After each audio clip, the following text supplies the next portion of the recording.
प्रिय छात्र छात्राओं, आज के अध्यापन में आपका स्वागत है। आज आपको 11वां पाठ पढ़ाने जा रहा हूं। इसका शीर्षक है दिवस का अवसान। इसके कवि हैं अयोध्या सिंह उपाध्याय हरिऔध। यह विधा है महाकाव्य अंश का।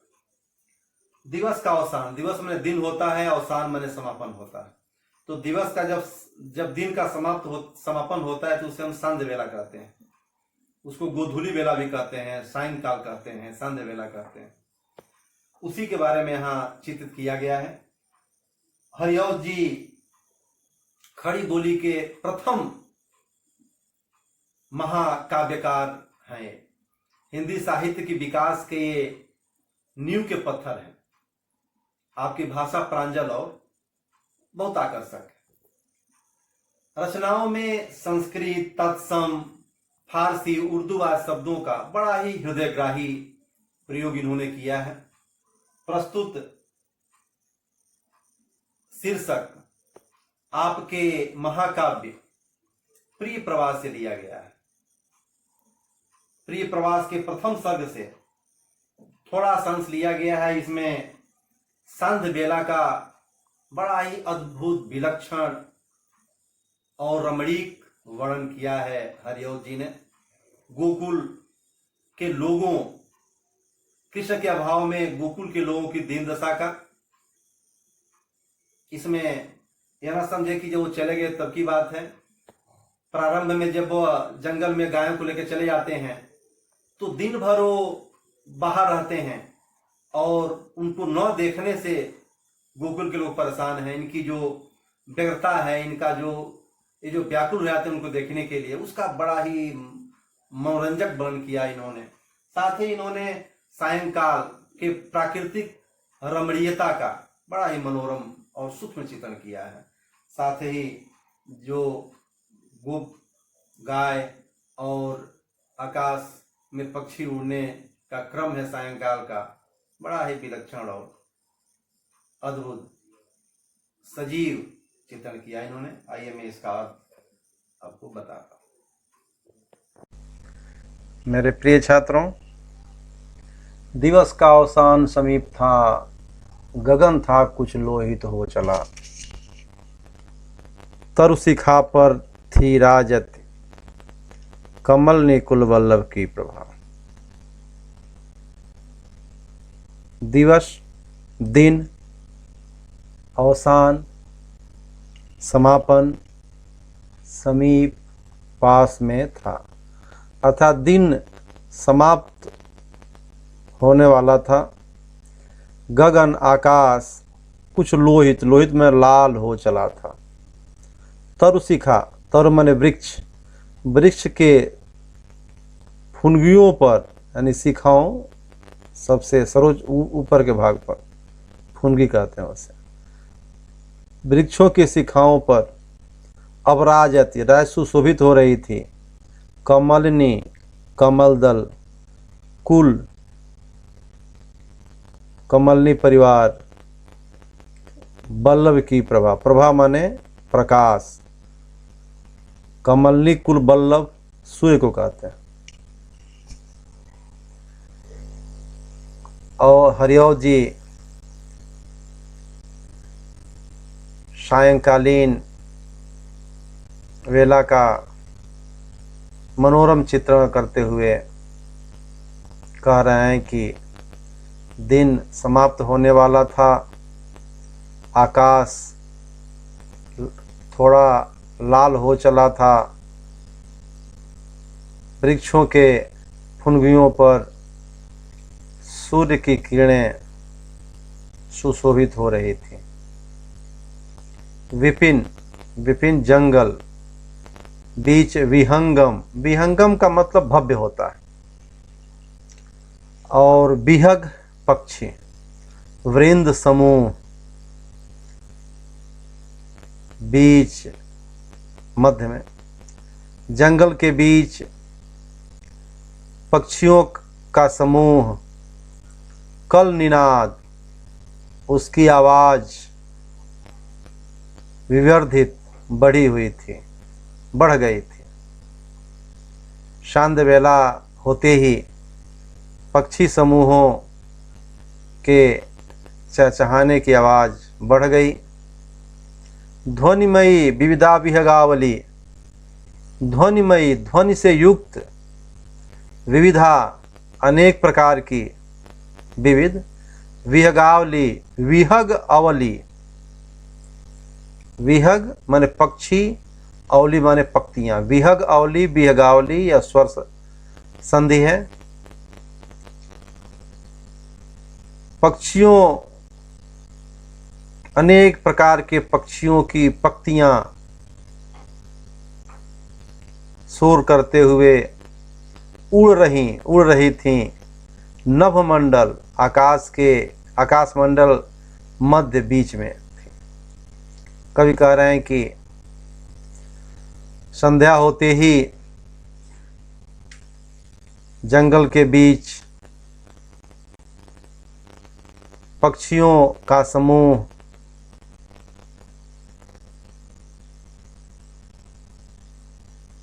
पक्षियों के समूह का शोर बढ़ गया था। आकाश मंडल के बीच ध्वनि करती हुई अनेक प्रकार के पक्षियों की अनेक प्रकार के पक्षियां पक्तियों में उड़ रहे थे। अधिक और हुई नभ लालिमा, 10 दिशा अनुरंजित हुई। धीरे धीरे और अधिक आकाश लालिमा से परिपूर्ण हो गया। 10 दिशाएं उस लालिमा से अति आकर्षक लगने लगीं, अनुरंजित ओतप्रोत हो गईं, प्रसन्न दिखने लगीं।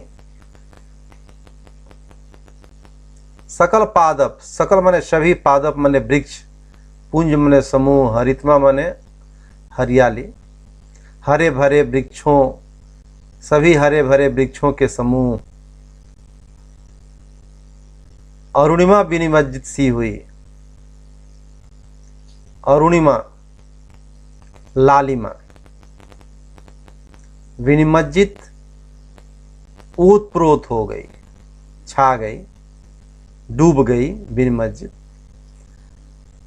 कवि कह रहे हैं कि धीरे धीरे आकाश मंडल और लाल हो गया, जिससे 10 दिशाएं और ही आकर्षक और प्रसन्न दिखाई देने लगीं। सभी वृक्षों, हरे भरे सभी वृक्षों के समूह लालिमा से ओतप्रोत हो गए, या लालिमा में डूब गए, या लालिमा से आप्लावित हो गए, जो भी कह लीजिए, सभी आएगा इसमें। झलकने लगी, झलकने पुलीनों पर भी लगी। पुलीन इंग्लिश में इसको बीच कहते हैं। समुद्र किनारे आप लोग जाते हैं, पुलीनों पर भी, अर्थात समुद्र के किनारे रेतों पर भी, गगन के तल, गगन आकाश के तली माने नीचे, इसको हम गगन के तली को हम निचला भाग कहते हैं, जिसको जो लालिमा थी उसकी, अर्थात आकाश के नीचे की लालिमा सरी सरोवर के जल में पड़ी। सरी तालाब, सरोवर पोखरा कहते हैं। इसमें अंतर है, तालाब खुला हुआ होता है, जल इसमें आता जाता है, इसका आकार बड़ा होता है, बृहद, और सरोवर या पोखरा होता है, पोखर कहते हैं, इसके चारों तरफ बंधे होते हैं, उसको सरोवर कहते हैं। तो तालाब और सरोवर के जल में आकाश के तले की लालिमा बड़ी ही मनोरंजक और आकर्षक लग रही थी। नीचे दिया गया अरुणता अति ही रमणीय थी। अरुण अरुण दिया गया बार बार। अरुण कार समझ लीजिए प्रभात, यानी जब सूर्य सुबह लाल उगता है तो पूरा आकाशमंडल लाल हो जाता है। उस उगते हुए लाल सूर्य को सुबह के हम अरुण कहते हैं। अरुण या मधुमय देश हमारा कवियों ने कहा है। तो उसी को अरुण अरुण, जब भी अरुण आए तो लालिमा का ही प्रतीक है यह। इसका ध्यान रखेंगे तो अर्थ में दिक्कत नहीं होगी। अरुणता अति ही रमणीय थी। कवि कह रहे हैं कि जो आकाश के तली की लालिमा थी वह अब समुद्र के किनारों और रेतों पर भी झलकने दिखाई देने लगी थी। तालाब और सरोवरों के जल में भी जो लालिमा पड़ रही थी वह लालिमा बहुत ही रमणीय, मनोहारी, मनमुग्ध कर देने वाली थी। यह सांध्य वेला का वर्णन प्रथम सर्ग में अपने प्रिय प्रवास के कर रहे हैं हरिऔध जी। अचल के शिखरों पर जा पड़ी किरण पादप शीस विहारिणी। अचल, अचल जो चल में उपसर्ग लगा है। चल माने जो गतिशील है, अचल माने जो गतिहीन है।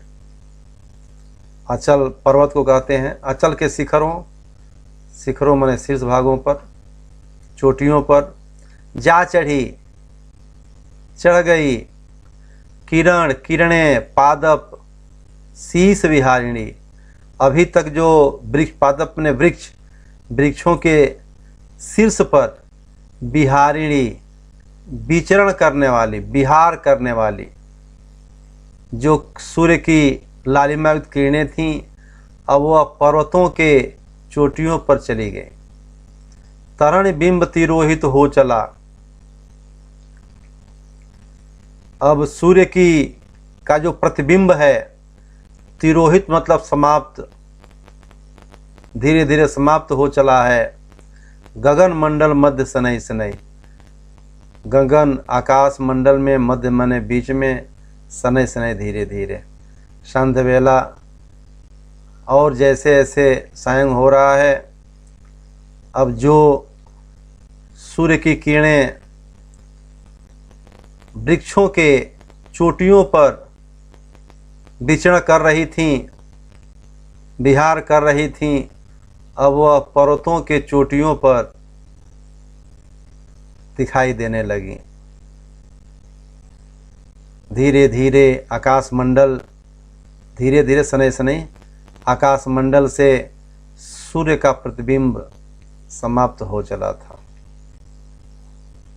निमिष में वन व्यापित वीथिका विविधेन विभूषित हो गई।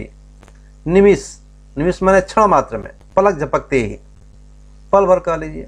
निमिष, पलक झपकते ही वन, वन में व्यापित, व्याप्त, चारों तरफ जो फैले हुए थे, वीथिका गली कूचे, पगडंडियाँ, गलियाँ, विविधेन अनेक प्रकार की गायें, विभूषित सुशोभित होने लगी। कहाँ सुशोभित होने लगे भाई? पल भर में, ज्यों ही संध्या हुई, पल भर में वन के पगडंडियों और गलियों में अनेक गायें दिखाई देने लगी, सुशोभित होने लगी। धवल, सफ़ेद, धूसर, धूल से धूसरित, धूल से सने हुई, वत्स, बच्चे समूह भी उनके साथ, गायों के साथ सफ़ेद, धूल से धूसरित गो पुत्र भी, यानी बछड़े भी, बछड़ों का समूह भी दिखाई देने लगा। विलसता जिनके दल साथ था, जिनके साथ विलसित हो रहा था, सुशोभित हो रहा था कवि। और हरिऔध जी कह रहे हैं कि संध्या होते ही पलक झपलते वनों के पगडंडियों और गलियों में अनेक प्रकार की गायें अपने अपने बछड़ों के समूह के साथ सुशोभित होने लगी। जब हुए समवेत शनै शनै, शनै शनै धीरे धीरे, समवेत माने एकत्र, समूह में, हुए। कौन कौन हुआ? सकल सभी गोप, गोप ग्वाल बाल, सधेनु गायों के साथ, समंडली सभी मंडली, समंडली में गोप, बछड़े, गाय सब थे। जब गायों के साथ सभी पूरी मंडली गाय चराने वाली इकट्ठा हो गई, तब इकट्ठा हो करके चले ब्रजभूषण को लिए। ब्रजभूषण, ब्रज के भूषण अर्थात कृष्ण को लेकर के चल दिए। कहाँ? अति अलंकृत गोकुल ग्राम को। अलंकृत अर्थात जो पूर्ण रूप से सुशोभित हो रहा था, सुसज्जित था, उस शोभायमान अलंकृत ग्राम, गांव की, गोकुल गांव की ओर सब लोग चल दिए। कवि कह रहे हैं कि सभी ग्वाल बाल, बछड़ों, गायों के साथ जब सब पूरे जंगल से एक जगह इकट्ठा हो गए, तब वे कृष्ण को अपने साथ लेकर के अपने अलंकृत अर्थात अपने सुशोभित होने वाले गांव गोकुल की तरफ चल दिए।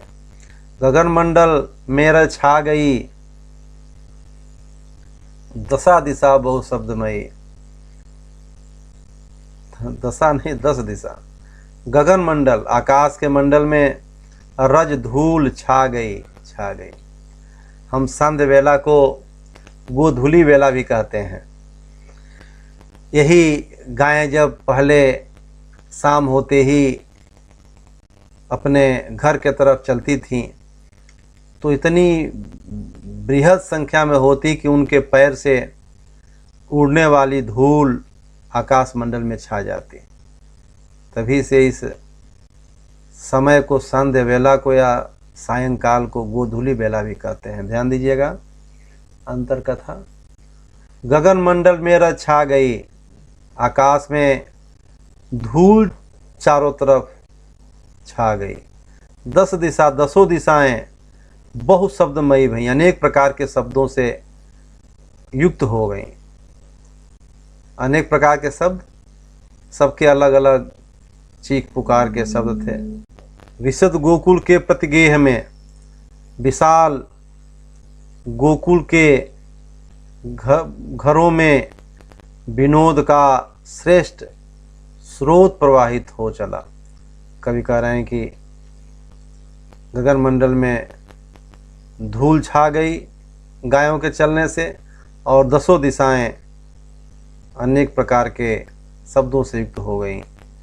इधर विशाल गोकुल के प्रत्येक घरों में खुशी की लहर फैल गई। सकल वासर आकुल से रहे, सकल पूरे सभी, वासर माने दिन, आकुल माने व्याकुल, व्याकुल बेचैन व्यग्र, से रहे अखिल मानो गोकुल ग्राम के। अखिल माने संपूर्ण, जो गोकुल ग्राम के मनुष्य थे वह पूरे दिन व्याकुल रहे।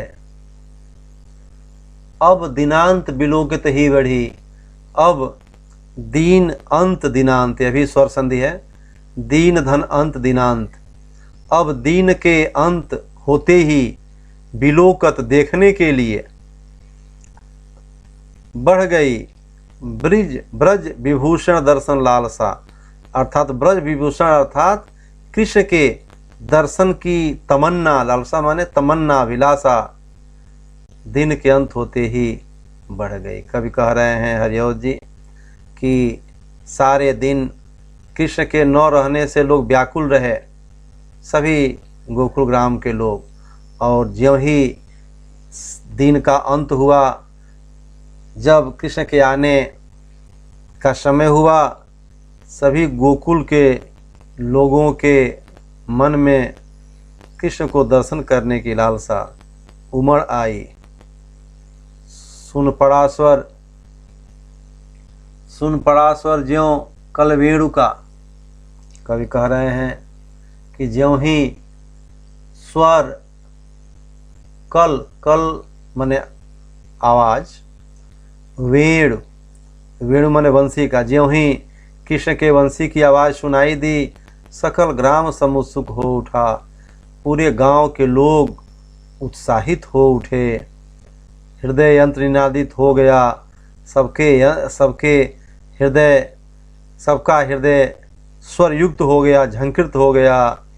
तुरंत ही अनियंत्रित भाव से, अर्थात बिना किसी प्रेरणा के, बिना किसी चाह के, स्वभावतः सबका हृदय अनियंत्रित भाव से स्वरयुक्त हो गया, झंकृत हो गया। कवि कह रहे हैं कि ज्यों ही कृष्ण के वंशी की धुन सुनाई दी, सभी ग्राम के लोग उत्सुक हो उठे और उनके अंदर का जो भाव था वह बिना किसी नियंत्रण के झंकृत हो गया। बहुयुवा युवती गृह बालिका,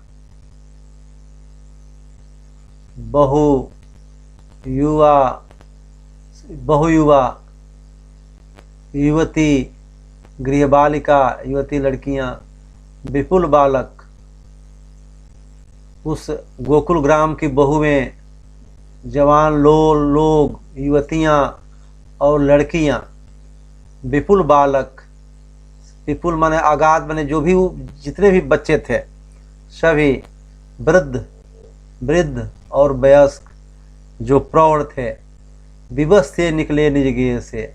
सभी लोग विवश होकर के अपने घर से, निज मने अपने गृह मने घर से निकल पड़े स्वदृग का दुख मोचन के लिए। स्वदृग, स्व मने अपने, दृग मने आँख, अपने आँखों के दुख को, मोचन मने हरने के लिए, नष्ट करने के लिए, अर्थात कृष्ण को देख करके अपने आँखों को संतुष्ट करने के लिए पूरे गोकुल ग्राम के बहुएं, युवा युवतियां, लड़कियां, बच्चे, वृद्ध और प्रौढ़ सभी विवश होकर के अपने घर से निकल पड़े। इधर गोकुल से जनता कढ़ी, गोकुल से कढ़ी माने आगे बढ़ी, निकल करके आगे। इधर कृष्ण से मिलने के लिए गोकुल से सभी गोकुलवासी आगे बढ़े। उमगती पगती अति मोद में, उमंग में उत्साहित होकर के, प्रसन्न होते हुए, अति मोदनीय अत्यंत प्रसन्न होकर के उधर आ पहुंची बलवीर की। और उधर कृष्ण का पूरा मंडल आ गया। विपुल धेनु विमंडित मंडली, अर्थात विपुल धेनु, विपुल माने आगाध गायों से युक्त बलबीर की मंडली, अर्थात कृष्ण की मंडली उधर से आ पहुंची। परिप्रवाह से लिया गया है। कवि कह रहे हैं कि उधर गोकुल ग्राम के लोग आगे बढ़े, बड़े ही प्रसन्नता और उत्साह में आगे बढ़े। और इधर पूरे अगाध धेनुओं से युक्त मंडली के साथ बलवीर आ पहुंचा था। कृष्ण भी आकर के आ पहुंचे, आ गए। यही इसमें पूरे पद्यखंड में सायंकालीन प्रकृति के मनोरम रमणीय वातावरण का जीवंत चित्रण हरिओ जी ने किया है। साथ ही कृष्ण के प्रति असीम प्रेम की भावना गोकुलवासियों में है, उसका प्रदर्शन किया है कवि ने। इसके साथ ही जंगलों में गायों के सांध्य होते ही एक साथ अपने घर के तरफ चलने का बड़ा ही जीवंत और सजीव चित्रण किया है। आगे प्रश्नोत्तर देखते हैं। इसमें शब्द संसार है, अर्थ और शब्द और अर्थ दिया हुआ है। पाठ के आंगन में दिया है, सूचना के अनुसार कृतियां कीजिए। कविता में प्रयुक्त प्राकृतिक घटक क है, संजालपूर्ण कीजिए। यह ऐसे ही आएगा तो ये आधा नंबर का, यह आधा नंबर का, आधा नंबर का, आधा नंबर का। संजालपूर्ण करने के लिए आएगा तो ये कहीं 2 नंबर का रहेगा। और 4 घटक हैं, यह चारों आधा नंबर के रहेंगे। तो कविता में प्रयुक्त प्राकृतिक घटक, प्राकृतिक घटक कौन कौन से हैं? संध्या का समय, अरुणिमा आकाश, सूर्य प्रकाश, तरुशिखा, जो भी प्राकृतिक घटक हैं वे इसके घटक में आएंगे। और भी हैं, सब आएंगे। ख, कथन सही या गलत? कथन मंडल मेरा छा गई, कथन मंडल नहीं गगन मंडल है, तो यह गलत है, यहाँ असत्य लिखेंगे आप लोग। विविध धेनु विभूषित हुई, विविध धेनु विभूषित हुई, यहाँ यह सत्य है। कविता के चतुर्थ चरण का भावार्थ लिखिए। चतुर्थ चरण का भावार्थ मैंने बताया था कि झलकने पुलिनों पर भी लगी गगन के तल की यह लालिमा, सरी सरोवर के जल में पड़ी अरुणता अति ही रमणीय थी। प्रस्तुत पद्यांश में कवि हरिऔध जी ने संध्या काल के उस समय का वर्णन बड़ा ही रमणीय और यथार्थपूर्ण करते हुए बताया है कि आकाश के क्षितिज, जहाँ गगन का निचला पोर्शन हमें दिखाई था कि सबसे नीचे, उसको हम क्षितिज कहते हैं, तो गगन के क्षितिज की लालिमा अब वह पुलिनों पर, समुद्रों के किनारे उसके रेतों पर भी सुशोभित होने लगी थीं, और जल, तालाब और सरोवरों के जल में पड़ते ही उसकी जो लालिमा थी मन को मुग्ध कर देने वाली और बड़े ही आनंददायक थी। यह आपका भावार्थ है। कविता के चतुर्थ भावार्थ हो गया।